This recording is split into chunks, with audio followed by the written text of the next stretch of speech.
Yes, very soon we'll be joined by two Hollywood megastars, and together they've starred in films such as The Devil Wears Prada, Good Will Hunting and Mary Poppins Returns. Love it. Emily Blunt and Matt Damon will be telling us about starring in one of the most anticipated blockbusters of the year, Oppenheimer. Oh, yes. There they are, in the green room. How you doing, you two? Caught them off guard, caught them off guard. Loads of people talking about this film. We can't wait to get you up here on the sofa and have a good chat about it later. We can't wait to sit soft with you and talk about this. Yes, and talking of real-life events, there's one moment in history which shaped the future of our world when a man called Julius Robert Oppenheimer designed and created the atomic bomb. And now his story is being told in a brand new blockbuster. Before we speak to its stars, Emily Blunt and Matt Damon, here's why everyone is talking about Oppenheimer this week. We've got one hope. All America's industrial might and scientific innovation connected here. A secret laboratory. Keep everyone there until it's done. Let's go recruit some scientists. Build a town, build it fast. If we don't let scientists bring their families, we'll never get the best. Why would we go to the middle of nowhere for who knows how long? Why? Why? How about because this is the most important thing to ever happen in the history of the world? So please welcome two of Hollywood's finest. It's Emily Blunt and Matt Damon.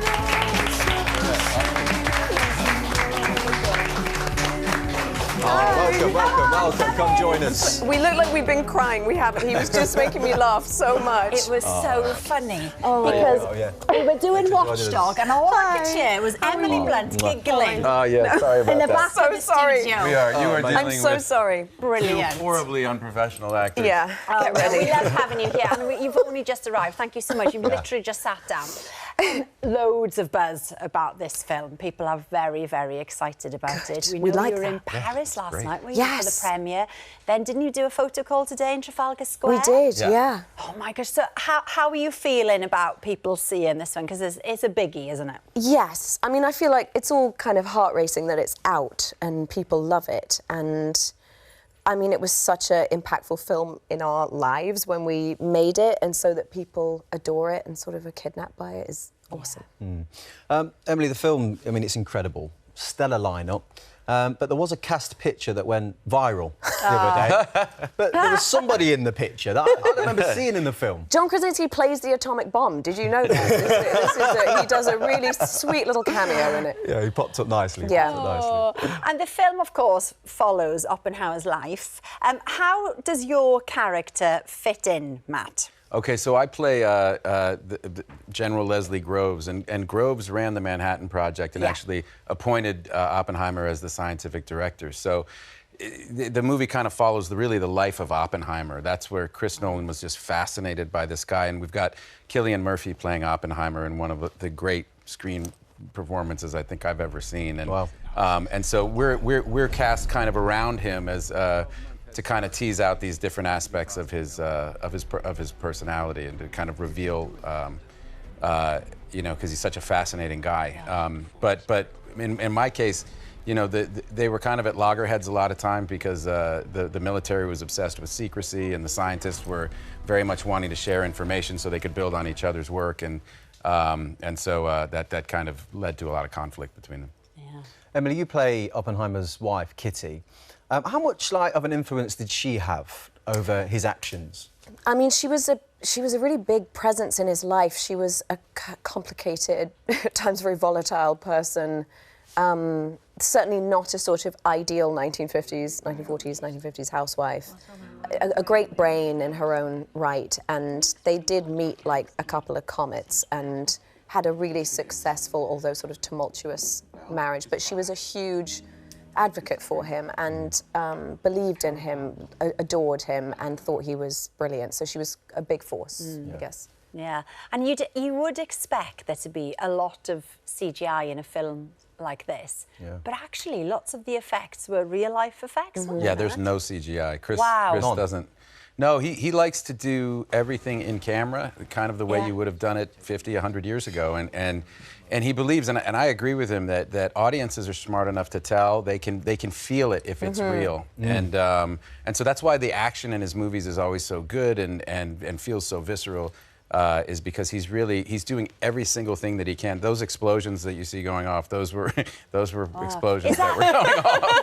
Is that more work though for you guys? Must be, right? No, it's less. No, I it's call less. it no acting required because it's really all happening around you. So you're just reacting. You just react to it. Yeah. Guys, it's a Nar day. It's a Nar day. Yeah. Wait, if something's blown up near you, you're going to react. Well, absolutely. Yeah. Yes, Yeah, you're going to exactly. react. Now, Matt, Cillian Murphy, he had to do all the equations, didn't he? He had to kind of like write them all out on the board. Now, you've got experience of this from your time on Good Will Hunting. We've got a lovely picture of you here that you're going to really enjoy, by the way. There you are. A young Matt Damon, looking incredible. I love that baby. I know, yeah. But, I mean, did he come to you for, like, any advice? I mean, at one point he was like, "What do I do?" And I was just like, you know. Is that a Cillian Murphy No, it wasn't. impression? I've never trotted that out before. I just made that up. I don't even know what that was. I won't. No, we kind of decided. He's like, you learn it like hieroglyphics almost, because they're really like a different language. Like the stuff that I wrote in Good Will Hunting, I had no idea what it meant. We just had a math advisor and we had a physics advisor for Cillian. Don't say that. Just say you know it. Because you know they're going to be all over it. The physicians as well, aren't they? They're going to be like, he's got that wrong. He's got that wrong. Yes, all of the scientists will be kind of looking carefully at the science in Chris's movies, as they always do. And so that's why he's so meticulous with all his attention to detail. Yeah. And now what we love is apparently you two are neighbours. We are. In real life. Yes. God help me. Nosy neighbour. Good or bad neighbours? Nosy neighbour over there, always scratching at the door. You're just painting a great picture of me, just like Gollum outside your house. Yeah. A needy neighbour. He's so needy. He's like, hey, hashtag available, you know, tonight. Hashtag no dinner plans again. Got any milk? No. I adore having them as neighbours. It's amazing. It's the best. It's the best. Yeah, we have a lot of fun. Well, honestly, thank you for coming on. Yeah. Thank you for brilliant. having The film's us. incredible as Thank well. you. Thank you. So make sure you go and watch it, people. Oppenheimer, it's released in cinemas from next Friday. Now, Matt, Emily, you're not going to be going anywhere. You're staying right with us because very shortly you're going to be revealing one of the winner, of one of the biggest prizes in the museum world. And here they are, star of stage and screen, Ann Reid, and actor and rapper Ben Bailey-Smith. How are you both? Yeah, good. Good to see you, and I love that Ann Reid looks quite starstruck. I never thought I'd see the day, but it's lovely. I've never sat next to a film star before. And you're not starting today, I'll tell you. You want to sit next to Emily? I'll put you in the middle. Now, this is grim. This is grim, isn't it? This tells a story of a man, Ben, that preys on the elderly. It's a horrible, horrible story. How much did you know about it then before you started filming the drama? I knew quite a bit. There was a Channel 4 documentary called To Catch a Killer, which you can still see, actually, which I was advised to watch, and I read a bit around the topic. I couldn't quite believe it. So, yeah, intensely troubling situation, and an incredibly nasty piece of work. I think what's special about this drama is that we don't give him the sort of, the Ted Bundy makeover where it's all about him and how amazing he is at doing what he does. It's a show really about love, you know, it's about the love that is betrayed and manipulated by one person, but also the love that gathers around the victims and their families to fight back. Anne, you play his second victim, also called Anne. Anne Moore Martin. Yes. Yeah, I mean, you must have had to do a real deep dive into her as a character. No. No? No, sorry. What happens, they ask you that.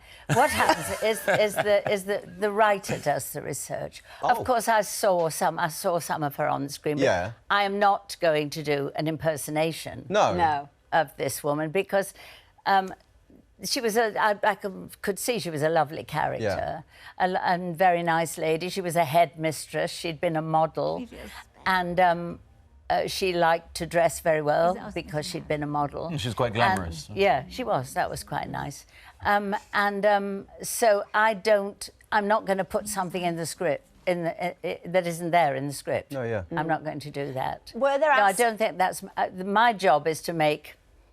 All of us is to get the script and make it sound as if we have just thought of it. That's But she will let me know if I'm getting it it wrong. Oh, I'm sure. I don't think there's any doubt about I'm that, a Ben. bit deaf. What did you say? I said, do you let me know if I'm getting it wrong? Yes, I will. Don't worry. Just let me know, don't worry. And could you relate to the character at all? Certain traits that she had, though? Me? Yes. Yeah. No, sorry. Forgive me. I couldn't see you were It's looking at okay. me. I have problems, you know. It's I'm very okay. old. I have problems. Oh, yes, absolutely. Yeah. Falling in love with a young man. I don't know whether I would really have been taken in like that, but she was a very... She says, you know, she's a very intelligent woman, which was nice to play for a change. And I don't know whether I would be taken in. I don't know. But it's in the script that she is taken in. And I have to speak for this boy, this man, Einar Hardwick, who plays... Oh, he's incredible. He is frightening. I mean, it's the first big thing he's done. I don't think he's done telly before, has he? No. I'm not sure. And he's wonderful. He is, he's incredible. Absolutely frightening, really. He plays it so subtly. And he's Emily, lovely to work with, absolutely lovely to work with. sorry, Anne.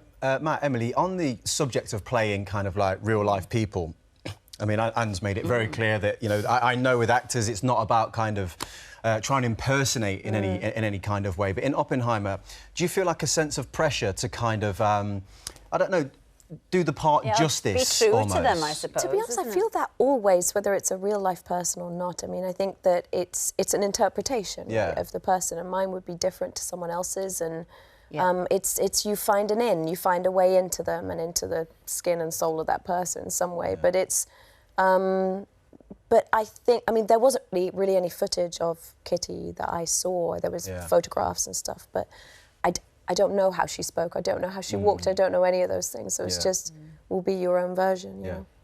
Yeah, Chris welcomed us to do as much research as we wanted, but the script that he wrote was so good, really. And when you have a great script, it's, you know, they teach you in the theater, every answer you need is already in the text. That's rarely the case with screenplays. but sometimes, occasionally, like with this one, that's the truth. Everything I needed was in the text. I did a whole mountain of research on my own anyway, just because I enjoyed doing that and just having it in my back pocket. But Chris kind of really wrote these dynamic, wonderful characters. It's and the rest is a leap of faith, right? Yeah, for sure. Up there. It's very difficult to say. It's not that you don't think about the real person, but you don't do, unless they're very, very well known, as Queen Victoria was pretty well known. Pretty well known. Pretty well known. And I played Barbara Cartland a few years ago, and I had to be her. Otherwise they don't accept it. But in these cases, I think the most important thing is for the audience to believe it is you, actually. For sure. Absolutely. Well, The Sixth Commandment starts this Monday on BBC One, and all episodes will be available on iPlayer. Right, now we're talking about the Oscars of the museum world, that is, because tonight the Art Fund Museum of the Year is celebrating some of the most inspiring museums across the UK at their annual award ceremony. Yes, now then, 5 museums have made it onto the shortlist, but only one can be crowned the winner before Matt and Emily reveal the results. No pressure. Let's get to know the contenders. Winner. That winner will take him a massive prize. Come on, get there. I'm doing, which can make a huge difference to the work they do. Right, so who is the winner of the Museum of the Year 2023? Congratulations Matt, Emily, to all the finalists. Yes, the winner is the Burrell Collection. The Burrell Collection. With artist Sir Grayson Perry, who had the honour of presenting the winners with their award just earlier. There they are. Very nice. OK, so we've got some questions now then. Faye on Twitter is asking you, Matt and Emily, do you think any of your children will become actors? You want to go first? I don't think... There's one of mine that might. That Same. One of mine that might. But it's a very, it's such a tough business. I've always told people who are kind of voice a kind of what seems like a passing interest, I say don't go into it. Yep. Just because, I was told by I was told by my parents, I was told by Ben Affleck's parents, I was told by anybody who knew me, don't do this. And it did not dissuade me from doing it, and I think that's the kind of feeling you have to have. That's the Don't resolve you do need, this. isn't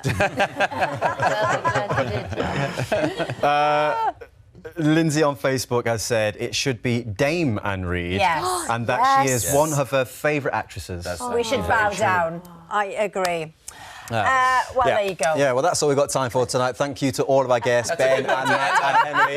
Yes, and of course, Nikki from Watchdog. I'll be back tomorrow with Roman, and we'll be joined by the stars of Barbie, Margot Robbie and America Ferrera, plus actor and singer Billy Porter will be here. We'll see you then. Have a lovely evening. Good night. Bye-bye.